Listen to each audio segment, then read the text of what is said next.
Hola chicos, en este video vamos a ver reformas culturales y religiosas del siglo XV. Nosotros ya hemos visto transformaciones políticas, económicas y sociales de este siglo, y ahora vamos a ver las transformaciones o reformas culturales y religiosas del siglo XV y también del siglo XVI. Veamos primero las culturales. Estas reformas culturales se van a dar porque recordemos que en la Edad Media todos los avances culturales de la antigüedad clásica, greco-romanos, habían quedado olvidados. No se tuvieron en cuenta. La literatura, la filosofía, todo eso que vimos que nos ha influido en la actualidad, en nuestra cultura occidental, en esa época, en la Edad Media, quedó tapado. No obstante, en el siglo XV vuelven a retomarse y así surgen el Renacimiento y el humanismo. Ahora vamos a ver características de ambos. Sí me gustaría antes aclarar que en la Edad Media todo se basaba y giraba en torno a Dios, a la religión católica, y todo lo que pasaba era porque Dios lo provocaba, Dios castigaba, Dios premiaba, etc. En este renacer de la cultura grecorromana se van a dar estos movimientos donde el centro de todo ya no va a ser Dios sino el hombre. No significa que el hombre se olvida de Dios, al contrario, siguen escribiendo, van a haber humanistas y renacentistas católicos, solamente que el hombre es el centro de todo. Antes el hombre quedaba tapado, ahora no, ahora el hombre pasa al frente y el hombre es artífice de sus propias decisiones. Entonces, ahora vamos a ver las características de cada uno de estos movimientos que se van a dar en el siglo XV. Se va a dar el movimiento humanista o humanismo en las letras y en el pensamiento filosófico, y el Renacimiento en las manifestaciones artísticas y también en adelantos científicos. Veamos el humanismo, un movimiento renacentista que propone o propugna el retorno a la cultura greco-latina. Cuando decimos greco-latina es greco-romana, de Grecia y Roma en la antigüedad, como medio de restaurar los valores humanos. Surge en Italia. El ideal del humanismo era afirmar la presencia del hombre en el mundo, revalorizar la vida en la tierra y el ejercicio de la crítica sociocultural. Su actividad se va a ver favorecida por un invento de la época, que es la imprenta, que lo vimos en las innovaciones, con la que publicaron y difundieron sus obras. Ellos van a escribir un montón de documentos que van a ser publicados a través de la imprenta. Y los burgueses, que recuerden que eran los comerciantes, los van a ir llevando de un lado al otro, los van a leer ellos y hasta van a financiar a estos artistas y escritores.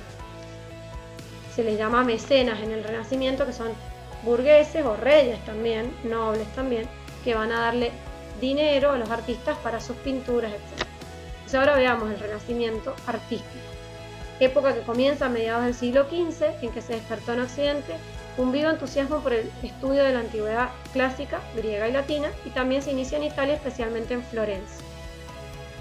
Se da en la arquitectura, la pintura y la escultura, con un renacer de las formas clásicas en la arquitectura, o sea, de las formas de la época griega y romana de la antigüedad. Recuerden, la pintura con una libertad de las imágenes y la escultura con una expresividad y movimiento. Hay que aclarar que en la Edad Media las pinturas eran más bien vitrales y eran sin fondo, o sea, era sin perspectiva, no representaba lo real. Ahora se va a representar al hombre tal cual es y su cotidianeidad, como vive.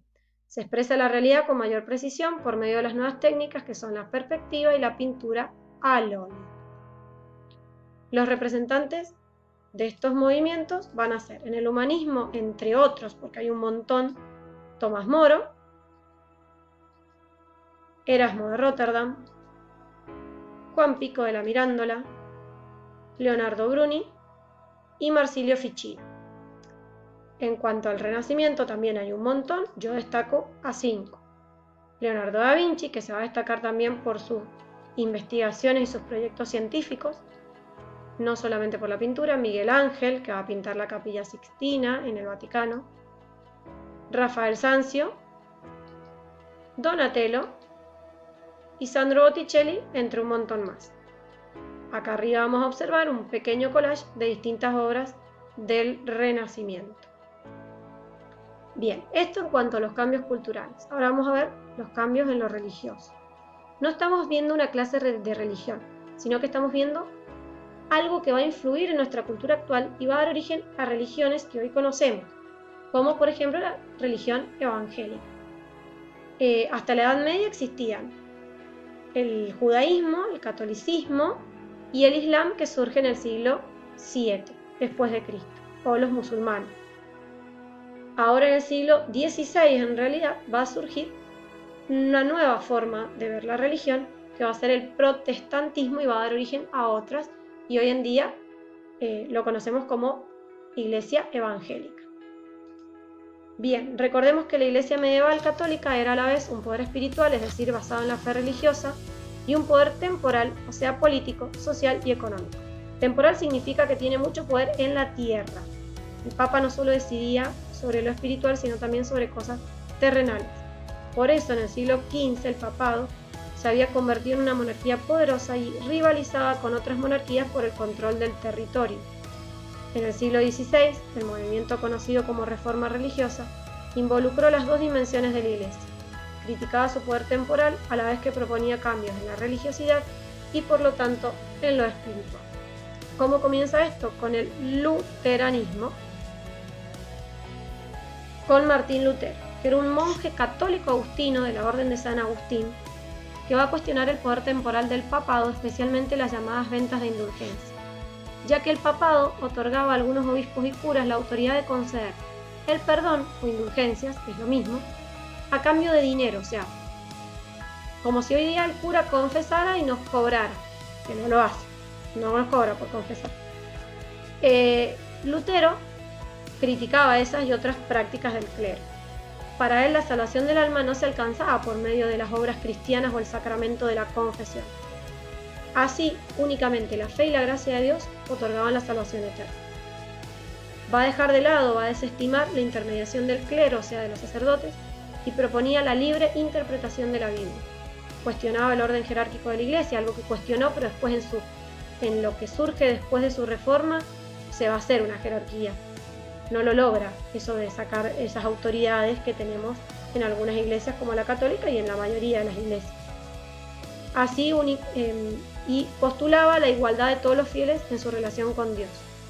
El Papa de ese momento, León X, rechazó estas ideas y le ordena a Lutero que las rectificara. Como se niega, Lutero va a ser excomulgado y va a iniciar la organización de una nueva iglesia que no reconocía la autoridad papal. Esto se va a extender por los principados alemanes y va a ser conocido después más adelante como protestantismo. Ese es Martín Lutero. Las repercusiones de esta reforma en el resto de Europa se va a dar en Francia con Calvino. Juan Calvino, que va a ser expulsado por estas ideas de Francia, por el rey de Francia, y se va a refugiar en Suiza, y ahí va a dar a conocer su doctrina, que se va a extender por toda Suiza, Escocia y Francia. Sostiene que Dios había determinado de antemano la salvación la salvación o la condena de cada persona, sin importar sus acciones en este mundo. No importa lo que hagamos, estamos predestinados. De acá surge el puritanismo, ¿sí? Que es un grupo religioso que por ejemplo, van a ser los fundadores de las colonias en Estados Unidos, que después lo vamos a ver seguro más adelante. Y después en Inglaterra se va a dar el anglicanismo con el rey Enrique VIII, que era católico, se pelea con el Papa de ese momento, desconoce esa autoridad papal, porque el Papa no le acepta algo que él pedía, que ustedes lo van a tener que investigar, y crea una iglesia nacional que hasta el día de hoy existe, donde la autoridad máxima es el rey. Como en este momento la autoridad de Inglaterra, de Gran Bretaña, es una mujer, la autoridad de la Iglesia Nacional Anglicana es la reina. La Iglesia Católica no se queda quieta y hace una reforma o contrarreforma católica en el Concilio de Trento, que es una reunión de sacerdotes y religiosos católicos de todos los países. Ese concilio se va a celebrar entre 1545 y 1563 y deciden hacer una fuerte reestructuración interna. Se va a reafirmar la doctrina de la salvación por medio de las buenas obras y el valor de todos los sacramentos, y rechaza la libre interpretación de la Biblia, o sea, todo lo que proponía Lutero, la Iglesia Católica lo va a rechazar. Y para fortalecer las creencias, recuperar fieles, se crean seminarios de formación y nuevas órdenes religiosas como la Compañía de Jesús o jesuitas, que su misión principal va a ser evangelizar y son los que van a llegar a América, evangelizar en gran cantidad y evangelizan con las ideas católicas. No es, el Papa actual, el Papa Francisco, es de la Orden de la Compañía de Jesús, por ejemplo. Bien, así terminamos este repaso por las reformas culturales y religiosas del siglo XV y XVI y estén atentos porque ya vendrá la tarea que ustedes tendrán que hacer.